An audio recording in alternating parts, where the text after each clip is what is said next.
I need to be a role model for them. I didn't want to. Um, in part because I had to act right all the time, and I didn't want to act right all the time. So, I was still in my 20s. So, it was a hard adjustment.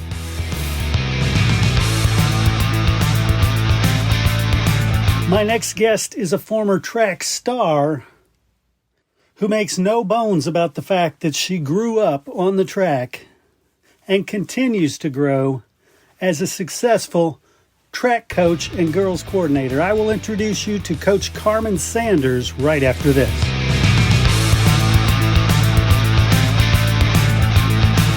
Hi, listeners. This is Glenn West, the Assistant Executive Director of Texas High School Coaches Association.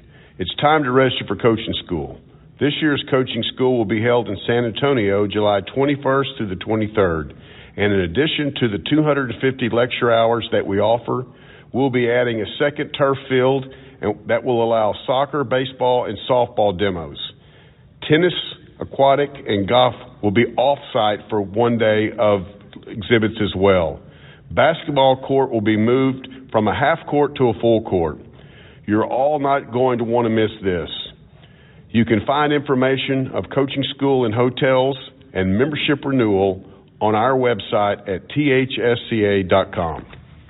Did you know that you can use podcasting to not only share the great news about your athletes and your programs, but as a fundraiser for your booster club? Yes, Lone Star Gridiron produced the 5th podcast in history and has been doing it nearly 20 years. We are expanding now to do shows outside of football. So whatever your sport, reach out to us at 713-269-4620, and we'll discuss how you can use this amazing tool to supercharge your program. And the best part, we do all the heavy lifting. Text your name and school to 713-269-4620.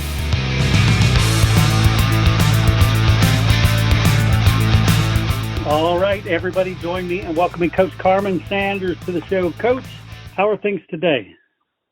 Things are good. How are you? I'm doing wonderful. I get to talk with coaches. I mean, what a life, right? Right. So let's back up. You grew up in the Round Rock area, right? Yes, I did. Tell me about that and what sports you were involved in, how you got connected with athletics.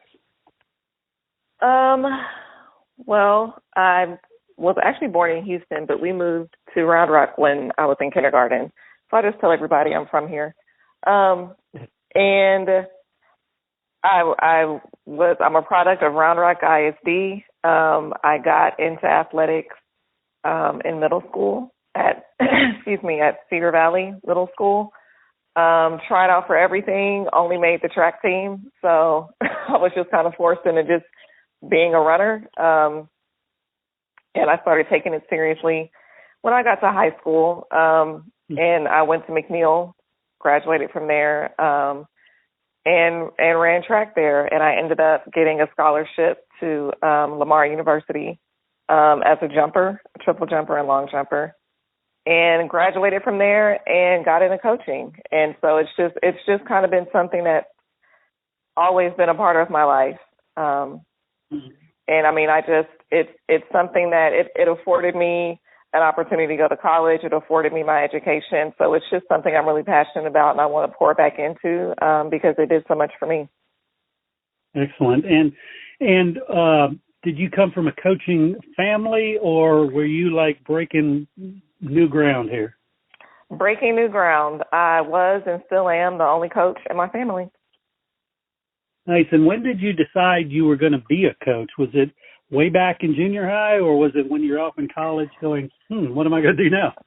Actually, it was after college. I majored in communications. I had dreams of working for Sports Center. I knew I wanted to do something that involved sports. So that's what my degree is in. But then I had a son shortly after graduating, and you know the news business has crazy hours, and it wasn't something that was feasible for me to do as a new mom. And so I was trying to figure out what I could do that would still have me involved in sports. And my best friend was going through or joining an alternative certification program to teach. And I was like, oh, I'll just do that and I can coach, and that'll keep me around athletics. So that's just kind of how it happened. Nice. If you could explain the alternative certification program, because, you know, a lot of people go that route, but also a lot of people have no clue what we're talking about. Yeah, I mean, it's great. Like I said, and I encourage everyone to do it. I'm always trying to recruit coaches. But it was, for me, it ended up being a 2-year program. I had a year of classes, not realizing then, or I don't know if it was different then versus now, but I didn't realize then that I could teach and take the classes at the same time. So I just did a year of just working a regular job and taking my classes. And then my second year, I got my first teaching job. And so that became my internship year.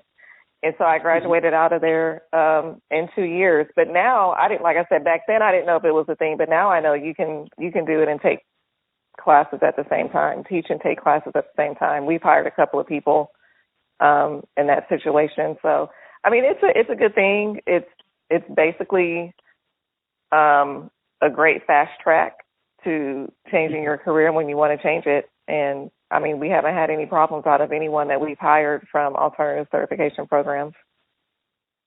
And what would, you know, everybody talks about the shortage of coaches and teachers. I guess talk about what they should know if somebody's considering it, because it's not a normal job, right? It's not a normal job. And I mean, I tell people all the time, it's not going to go the way you think it's going to go. It's a battle. You have to have tough skin, and you have to go into it understanding that not everyone is going to love you, and not everyone is going to take this as seriously as you take it. And so you just kind of have to, you know, check yourself and realize that we're in a different generation. We're with different types of parents, different types of kids, different types of situations, and just be very open-minded and flexible, because it's not going to go the way you think it's going to go. You're going to love it. You're going to love it, you know, when it's all said and done, but it's not going to go the way you think it's going to go in your head. Nice. And give us some of those things that you love about it. I just love helping kids reach goals, and being someone that can encourage them and push them and help them realize that they're capable of more than they think they're capable of. And that's what I lean on when I want to quit is that, you know, I'm helping kids. They're reaching goals. They're realizing dreams. They're learning, and, you know, the hardships are worth it, because at the end, I know that every kid I've taught and coached is going to get something good. Even if it's just one thing, they're going to get something good out of the time that we've spent together. Excellent. And early on, when you first got into coaching, did you right away recognize what organizations like the Texas High School Coaches Association, what they add in terms of value, or did that take a while? It took a while. I will say that I actually got my first job off of the Texas Girls Coaches Association site that a friend of mine told me about. I had never heard of any of these organizations when I decided to get into the field. So a friend of mine actually recommended that one because I mentioned that I wanted to coach. And so that's how I even got into coaching. I wouldn't have known otherwise where to look or how to go about doing that. But initially, like, that was the end of it for me. It was like, oh, it's a cool site that has jobs. So in my mind, it was only beneficial for if I wanted to find a job. So I didn't realize until a few years into my career that there's more coaching associations than just TGCA. And I didn't know, like, about clinics and just all the doors that they can open. It took me a few years to understand that it was more than a job board, basically. Excellent. And so now is like coaching school, is that like a regular thing with you? Yes. It is. I'm a big proponent of coaching school. I encourage all my coaches to go to coaching school for middle school and high school every year. I love it. It's great for networking. It's great for learning. It expands your professional circle. You know, you meet people there I've met people there who years ago who I'm still in touch with now, and I can like bounce ideas off of them in regards to cross country and track ideas, and it's just really expanded my circle. It's really helped me as a coach. Nice. And talk about cross country and track. That's one of those sports in Texas that obviously doesn't get the publicity of football or basketball. Right. But talk about how you've seen it change in Texas in your tenure so far. I mean, it's grown. I mean, even like as a student, I didn't even really know we had a cross country team. Like all I knew was track and field. We had some distance runners. They did something in the fall. I didn't know what the heck it was called until my coach made me run it a cross country meet when we first started hosting the McNeil Invitational, which has gotten huge. But it's just gotten so big now, especially in Texas. Like, you know, where we are, in my opinion, the premier state for runners. A lot of people recruit from here. I get phone calls, text messages, emails all the time just asking who I even have because they want kids from Texas. So it's really gotten huge. I think the big cross-country meets have helped a lot. Texas Relays has helped a lot. Summer track has helped a lot. But, I mean, it's a big deal in Texas now. I mean, still not as big as football, I guess. But it's just been amazing, like, to see it grow from, like, when I was a kid doing it to a collegiate athlete to being a coach now, just how much is talked about. I mean, like, you know, when I was in high school, we didn't have Texas Mile Split where you could go and see results from all over the place. So it's exploded. I'm really excited about it. Nice. And you mentioned recruiting. It seems like college coaches, regardless of the sport, they kind of pull Texas out as the gold standard for having kids ready for that next level. Have you seen that in cross country and track? Yeah, definitely. Like I said, I have coaches who reach out to me and haven't even really gone through and looked at my kids or their times. They just know me as a coach, and I'm in Texas, and they want Texas kids. And if I don't have anyone who's a senior and who's looking to run or to offer up, you know, they're always asking me, like, well, who do you know? Who can I call? Like, we want Texas kids. And so, I mean, I get calls just because at this point, because I'm coaching in Texas. And so, like, yeah, I mean, they want us from all over. I love it. And talk about your take on specialization when it comes to an athlete who, like, I'm just going to be a cross-country kid, or I'm just going to be basketball. Where do you stand on that? I'm not a fan. I feel like their bodies are not developed enough to train the same way year-round. And that's just the way I always push it, is that it's like, you know, you can get the same type of work for the same type of muscles, just in a different way. You know, like if you're a volleyball player always swinging at balls, at some point your shoulder's probably going to blow out. So, like, you know, go play tennis or go throw discus or go throw shot put or go high jump and work on your hops. Like there's different things you can do to get the work that you need for your quote unquote sport in a different way. And so we always tell our kids, like, you need to be doing something in the fall. You need to be doing something in the spring. That's a big talk that we're having with our middle school kids now who, you know, they just want to play football or they just want to play basketball. And I'm like, you know, okay, like football's a good fall sport. What are you going to do in the spring? You need to find something to do in the spring. Go play baseball, go run track, go power lift. Like, you have to do something. And so we just really try to push at least two sports. I'm really not a fan of specialization. Maybe their senior year, maybe. But that's a very big maybe for me still at that point. I mean, and that's just more so like the huge D1 kids, maybe their coaches. Like, I mean, I've seen a girl who was trying to play beach volleyball, and so her coach didn't want her playing indoor volleyball. So, we excused that. But, very far and few between am I okay with someone specializing. There's just so many different ways you can improve and get better by doing other sports. And when you added on the role of girls athletic coordinator, what was a shock in that position that you're like, oh, I didn't realize this was in there?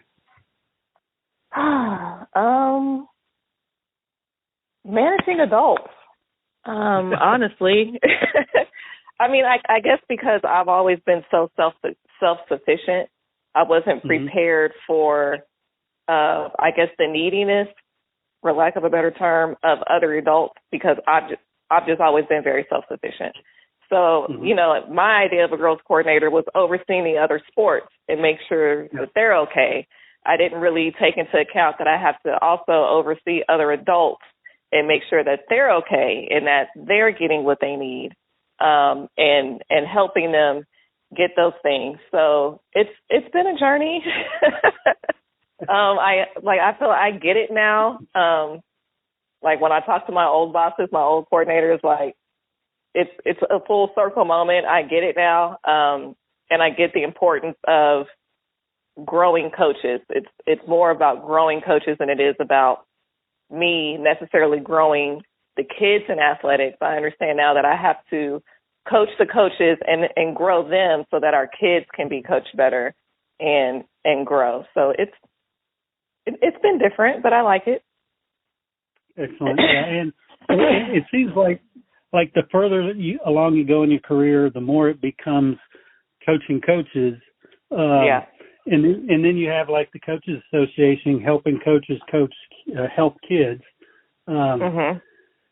So talk about that development aspect of developing those coaches. Where do they lean on you?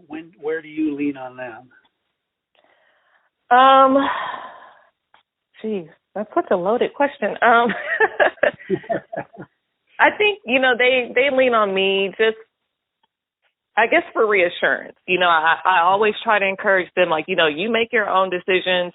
I'm going to back you regardless. I'll tell you where you went wrong, but, in front of everyone, I'm always going to have your back. So just make the decisions that you see fit. And then we can talk about it.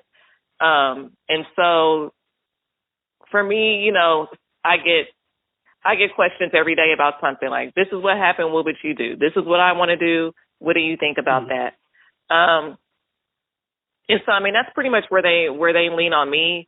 I lean on them in regards to where I just trust them to make the right decisions and to not put themselves or me or the program in a sticky situation.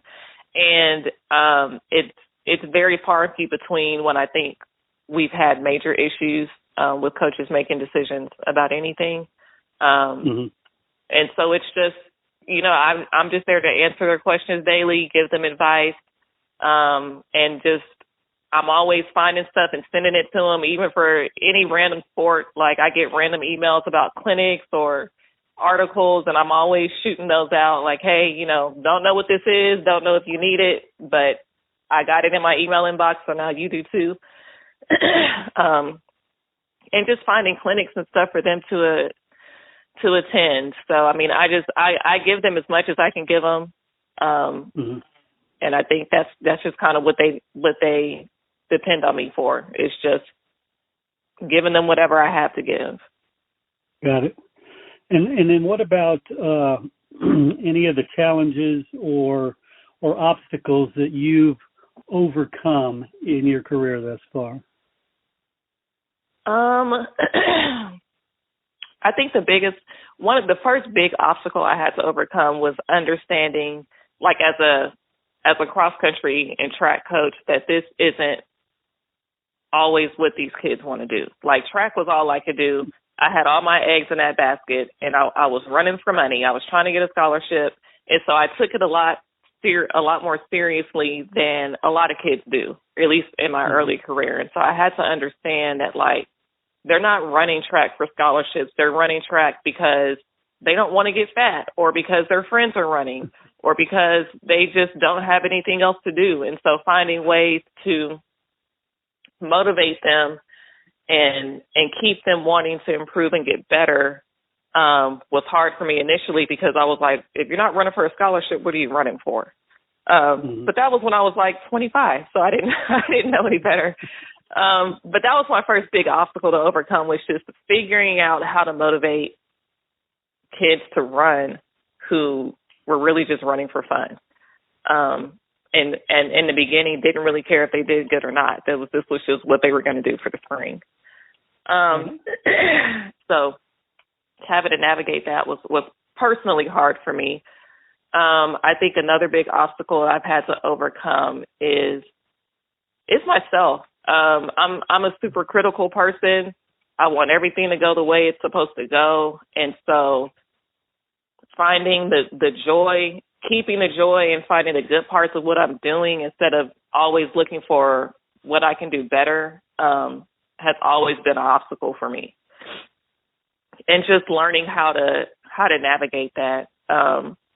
Dealing with parents, that's not really an obstacle at this point, but just understanding the dynamic. Like, the parents are here for their kids and I'm here for everybody. And so that's always a hard dynamic to navigate, because they want what's best for their kids. I want what's best for the program. And that doesn't always align. So that's been a struggle in the past as well. And just, having those talks with parents and getting them to understand, like, I get where you're coming from, but my job is to grow the program and do what's right for the program. And sometimes that's going to mean that your kid individually isn't going to get what they want. But I think that's about it. I feel like I've had a pretty easy trek, I guess, in the coaching field. So I haven't really had a lot of huge obstacles. Mm-hmm. So well, I guess good. I'm one of the lucky ones. Yeah, and I talk about when you first looked on the job board and found a way to get into coaching, it was about getting a job. But somewhere along the lines, it transitions to, wow, I've got to be a role model too. How did that strike you, and when did that? Oh gosh, I don't remember exact. I guess when I first became a head coach, I became a head coach pretty young. I kind of got pushed into it. I worked at my first job in Salado for 4 years, and the girls coordinator there and the head cross country and track coach just one day was like, Karmen, it's time for you to go be a head coach. And I was fine with what I was doing, and so she really pushed me to start applying for head coaching positions. She was just like, it's time. You've got too much knowledge. Like, this is what you need to do. And so I wasn't ready when I did it. I did it because I was told to. And so I don't think I was really even ready at that point to be the role model that I needed to be. I think that still took some years after that, because I was very reluctant, I guess, to be that. I just wanted to be their coach, and that was it. Nothing more, nothing less. And so I was very reluctant to take on or come to the realization that I need to be a role model for them. I didn't want to. In part because I had to act right all the time, and I didn't want to act right all the time. So, I was still in my 20s. So, it was a hard adjustment. And even now, like, I still have to remind myself that, like, you can't react the way you want to react, because there's kids here, and they're going to see how you react. And you can't say the things that you want to say because there's kids here, and they're going to think it's okay to do that because you did it. So, it's honestly something that I still struggle with, because I've got a smart mouth, and there's times I want to pop off, and I'm mad because I can't, because there's kids around. So I guess that's a big obstacle. We can add that to my list of obstacles to overcome. It's just being a responsible adult and being a role model, or understanding that I have to be a role model for kids. There's times when I've looked back at some of the behaviors of my runners and been like, they got that from me. And I had like an outside looking in moment where I'm like, that's not a good look. And then I realized, like, they very clearly got that from me. So, it's a never ending, it's a never ending cycle, a never ending battle, I guess, of making sure that I'm presenting myself in the right way, so that I can be a better role model for my runners. I love that. And you mentioned the coach who had said, "Look, it's time, Coach Sanders. You should be a head coach."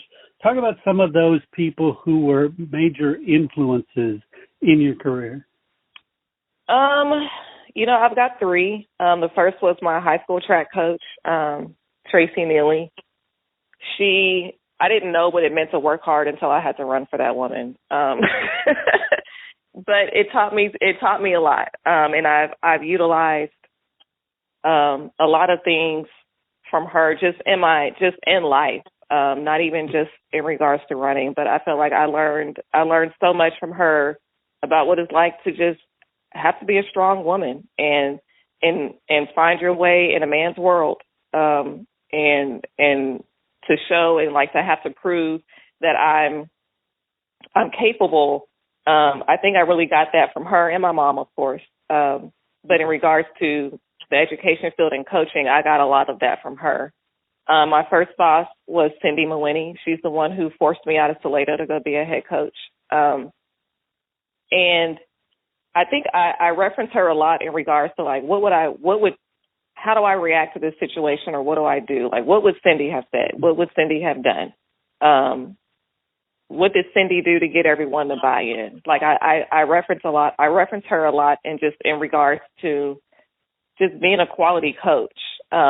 She was someone who everyone respected her. Everyone worked hard for her. Everyone bought into everything that she was selling. And so, like, when I branched off on my own, like, that's essentially what I wanted to be, or who I wanted to be as a coach. And so I reference her a lot when I'm making decisions. And then the third was Reuben Jordan. I worked with him at Clear Creek ISD or Clear Creek High School. And he was a tough guy. But the kids loved him. And again, they bought in, and he taught me that it's okay to be me, and that, like being me as a person, as a coach is okay. I don't have to concede and make all these changes. Like, it's okay to hold kids to task to adjusting to me versus me always watering down or adjusting for them. He was the first person I worked with that was like, this is who I am, take it or leave it.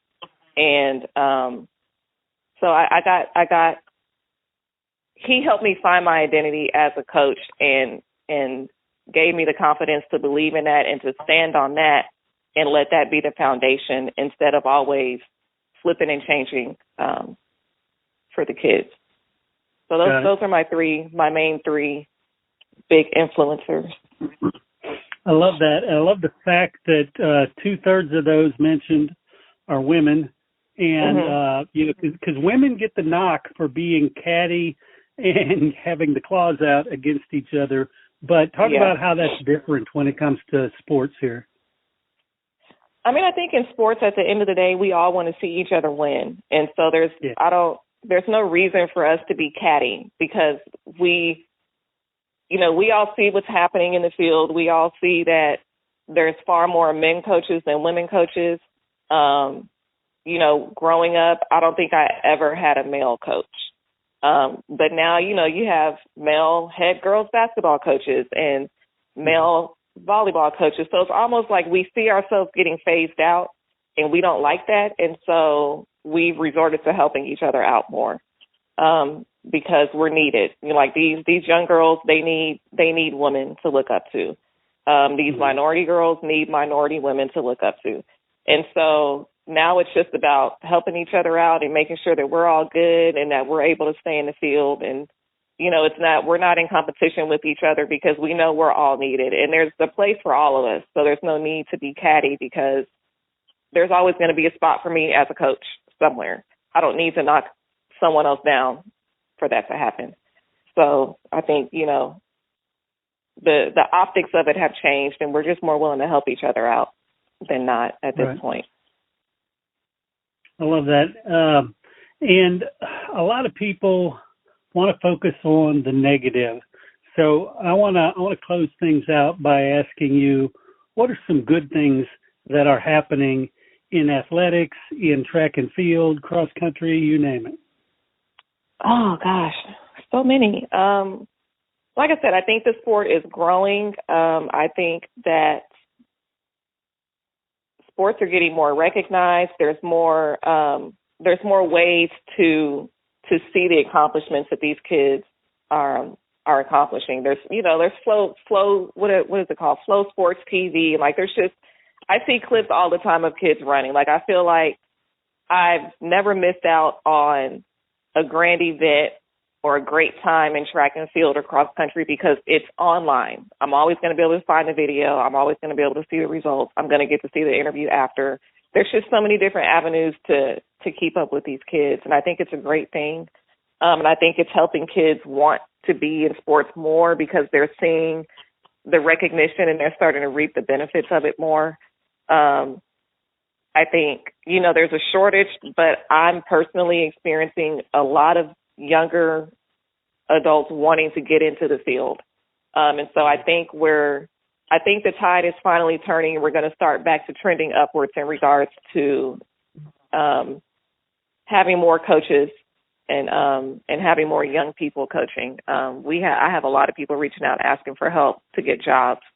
And so I think the tide is turning and we're going to get back on track in regards to having enough people in place to work with kids. And I think that there's way more opportunities now to learn and grow. I feel like when I first started, it was just kind of, I know what I know and I don't know what I don't know, and I don't know how to learn what I don't know. But now there's just so many different ways and avenues for people to gain knowledge. And so I just think it's trending upwards finally. We took that big hit with COVID, and I think it's moving up. I see a lot of good things happening. A lot of coaches want to learn, a lot of kids want to participate. And so I just think we're trending upwards finally. Sweet. Coach Karmen Sanders, guys, I want to thank you so much for sitting down with me and sharing some of your inspiration. Thank you for having me.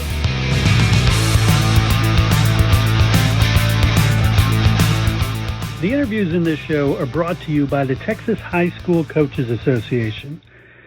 THSCA provides to its more than 26,000 members access to the people, events, tools, and resources to help them thrive in the profession, become trusted leaders in their communities, and live balanced and successful lives. The work and sacrifice coaches do every day is vital to the development and success of student athletes. The THSCA supports these efforts.